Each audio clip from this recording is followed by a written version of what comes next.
Gadis ini mendorong adiknya ke tengah jalan dan membuatnya hampir tertabrak sebuah mobil. Beruntung, suster berhasil menghentikan mobilnya. Hal itu dilakukan Esther dengan sengaja untuk menjebak suster kepala. Saat perhatiannya tertuju pada Max, Esther datang dengan membawa sebuah palu di tangannya dan langsung memukul kepala suster dan membuat suster langsung kehilangan nyawa di tempat. Setelah sampai di rumah, Esther langsung membersihkan wajahnya yang terciprat darah. Dia juga menyembunyikan pakaiannya yang penuh dengan darah di dalam sebuah tas.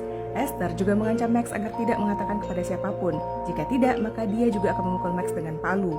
Tapi ketika mereka keluar, tanpa disangka Danny menemukan mereka dan diam-diam memperhatikan dari balik batu besar. Esther yang menyadari hal itu diam-diam masuk ke kamar Danny saat malam hari. Dia mengancam Danny dengan pisau.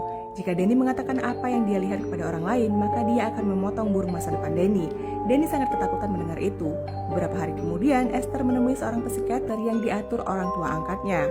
Tapi tanpa disangka Esther telah memanipulasi dokter. Jadi dokter membantu Esther berbicara kepada orang tua angkatnya. Dokter mengatakan bahwa Kate tidak berusaha untuk menjadi ibu yang baik bagi Esther sehingga membuatnya merasa canggung. Dan pada saat itu mayat suster kepala ditemukan. Polisi mendatangi John dan Kate di rumah dan hal itu membuat Kate semakin mencurigai Esther. Tapi Esther yang licik sengaja memprovokasi ibu angkatnya itu. Dia memetik sebuket bunga mawar putih kesayangan Kate dan memberikannya kepada Kate. Dia tahu Kate akan menjadi gila karena itu. Kate langsung menarik tangan Esther sehingga membuatnya berteriak dan didengar oleh John. Malam harinya, Esther dengan sengaja mematahkan tangannya sendiri dan seolah-olah itu karena tangannya ditarik oleh Kate. John bertengkar dengan istrinya saat mengetahuinya dan mengusir Kate dari kamar.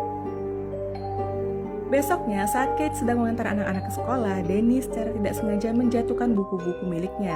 Dan saat Kate membantu Danny mengambil buku-buku itu, Esther diam-diam masuk ke dalam mobil. Dia memindahkan persneling dan menginjak pedal gas. Mobil itu pun meluncur dengan sangat cepat. Lalu, apa yang akan terjadi selanjutnya? Akankah Max yang ada di dalam mobil itu selamat? Lanjut di part berikutnya.